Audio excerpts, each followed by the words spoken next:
Muchas gracias. Vamos a hablar en los próximos minutos acerca de algunos aspectos de la infección por Helicobacter pylori, tratando de ubicar esto de perspectivas a futuro. Ya hemos hablado, hemos conocido y hemos visto mucho de Helicobacter pylori en los últimos 30 años, pero realmente es posible que en este último año sí realmente estén cambiando las cosas. Los trabajos que les voy a presentar nos ponen más o menos en este contexto y de los tres primeros trabajos que les voy a presentar, además de que pueden hablarnos de algo de las perspectivas a futuro, fueron trabajos premiados en el Congreso Americano de Gastroenterología. El primero que les voy a presentar es un trabajo epidemiológico en donde un grupo de investigadores de manera colaborativa y multinacional se dieron a la tarea de tratar de actualizar los datos en relación a prevalencia mundial estimada de la infección por Helicobacter pylori y viendo por regiones cuáles son las regiones más afectadas. Para esto se hizo una revisión de las bases de datos de Medline y Embase con un modelo de efecto aleatorio para calcular las concentraciones de prevalencia. Y lo que revisaron fueron 14,006 trabajos de texto completo, 266, y en el análisis final quedaron 184 trabajos con representación de 63 países. Probablemente es poco, pero bueno, fue lo que se logró tener. Y en este mapa global les muestro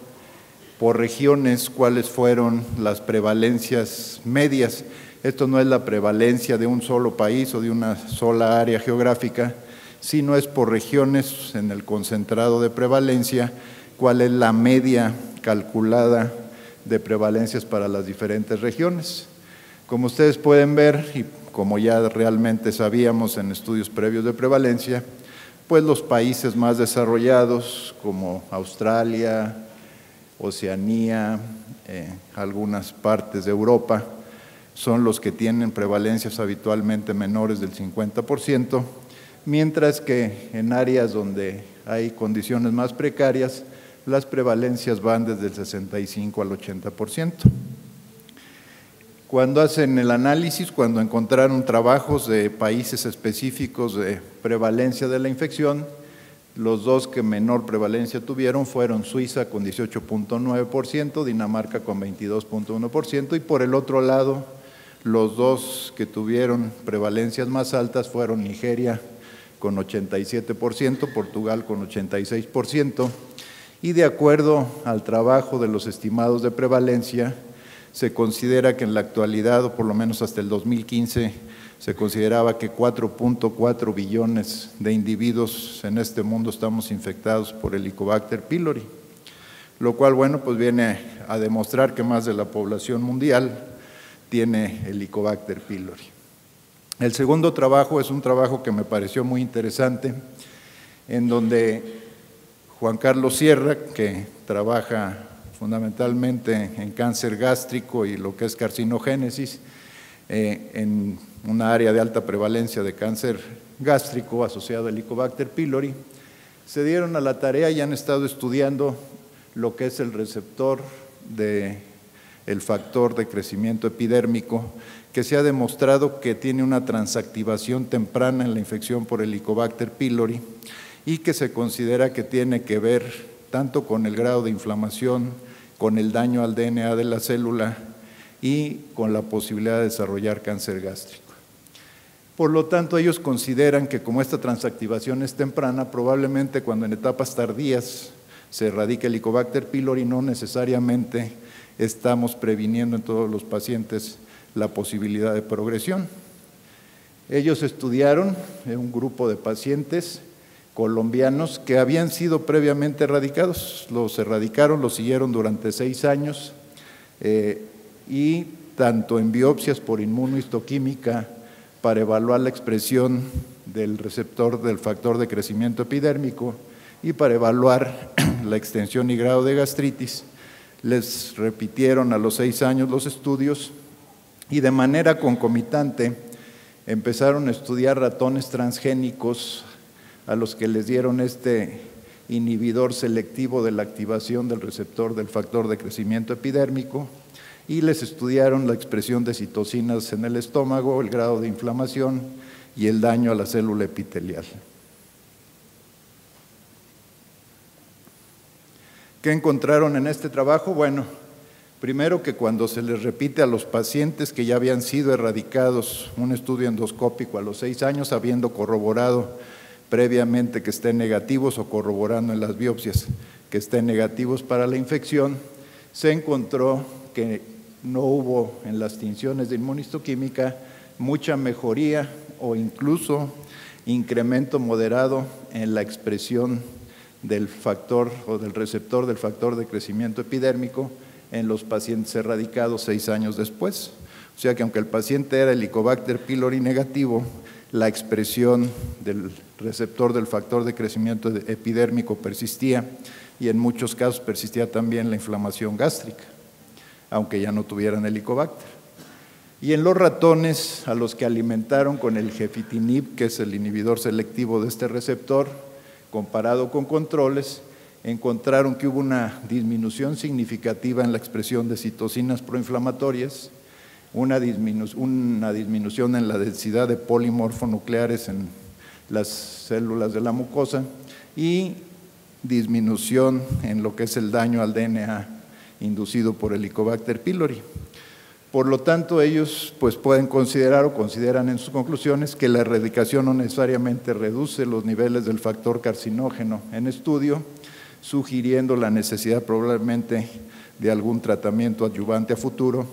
y ellos consideran que este inhibidor específico, que obviamente faltará estudiar y probar en humanos, podría reducir la inflamación, los cambios celulares y probablemente el desarrollo de cáncer.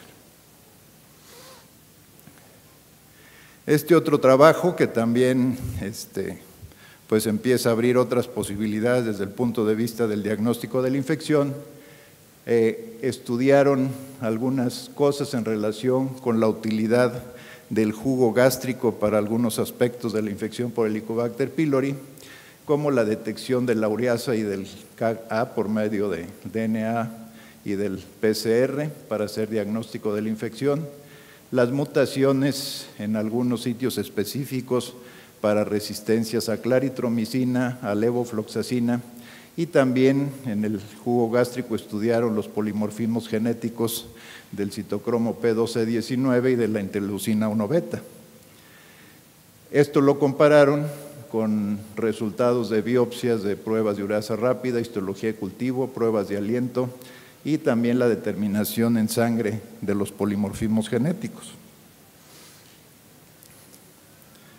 Interesantemente, en los resultados se encuentran que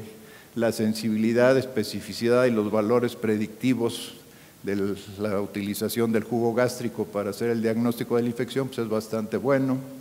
que la concordancia en jugo gástrico, sangre y los polimorfismos genéticos de la interleucina 1 beta y del citocromo P1219 también fue prácticamente del 100%, y también la utilidad del jugo gástrico para evaluar los patrones de resistencia, fundamentalmente a claritromicina y levofloxacina, también tiene muy buena correlación y muy buena concordancia cuando se hace por otros métodos, como es el método en sangre o los métodos en biopsias con antibiograma. Por lo tanto, ellos concluyen que el análisis del jugo gástrico puede ser una herramienta eficaz a futuro para la detección de la infección, la resistencia a antibióticos y para estudiar polimorfismos genéticos. Probablemente este estudio pueda salir incluso costo efectivo mejor que los demás métodos de diagnóstico que se tienen. Donde seguramente ustedes han visto y hemos visto cambios importantes en los últimos años ha sido en relación con el tratamiento de la infección. El tratamiento ha venido modificándose en el transcurso de los años, y esto fundamentalmente por las resistencias ya conocidas. Ya les he presentado en otros años trabajos sobre el incremento en las resistencias, fundamentalmente a claritromicina, a levofloxacina y la ya conocida metronidazol. Aquí, y poniendo también un poco en perspectiva y de lo que está sucediendo en la actualidad, este trabajo nos presenta una comparación de eficacia como tratamiento primario para la infección por Helicobacter pylori utilizando la terapia dual a dosis alta, que es la utilización de dosis altas de inhibidor de bomba y de amoxicilina sola, comparado con la terapia cuádruple convencional con bismuto, que todos ustedes conocen, y evalúan eficacia, apego y los eventos adversos. Ellos estudiaron 340 pacientes con endoscopía, histología y cultivo. Se les realizó la corroboración de la erradicación entre 4 y 8 semanas y los resultados, como ustedes pueden ver en la gráfica, muestran que los dos son eficaces como terapia inicial para la erradicación del Helicobacter pylori con mejor tolerancia y menos eventos adversos a favor de la terapia dual a dosis alta.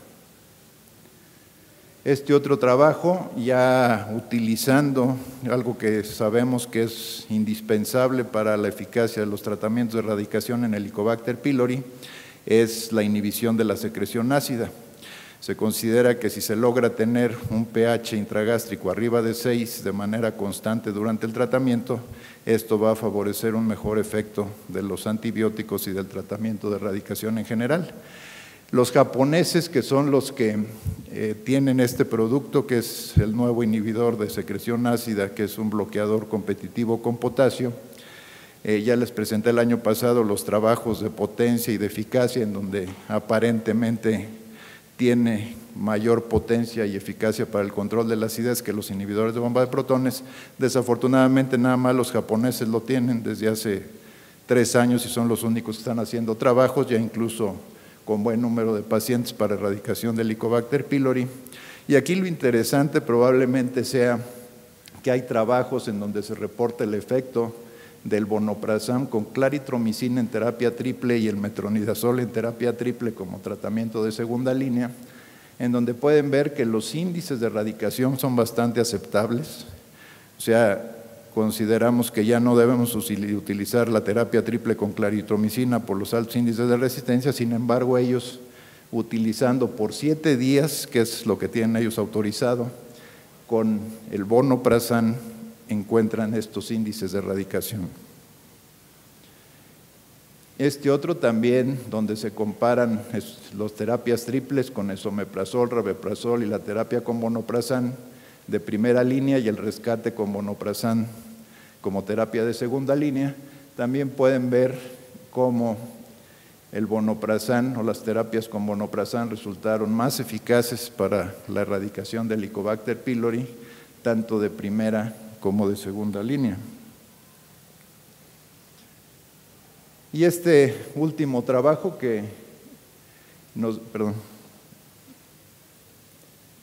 Este último trabajo del grupo de David Grafan, presentando un nuevo compuesto. Este es un reporte preliminar en donde utilizan el RHB105, que es una sola cápsula que contiene omeprazol 10 miligramos, rifabutina 12.5 y amoxicilina 250 miligramos, que aquí cabe mencionar que estos dos antibióticos, los índices de resistencia son muy bajos, por lo tanto son medicamentos que potencialmente son muy útiles para erradicar el Helicobacter pylori. Y aquí el único problema es que le dan 4 cápsulas a cada paciente 3 veces al día, son 12 cápsulas en total por 14 días. Esto lo comparan en un grupo de pacientes, 77 contra 41 pacientes a los que se les da un placebo idéntico que fue aprobado por la FDA, y lo que encuentran es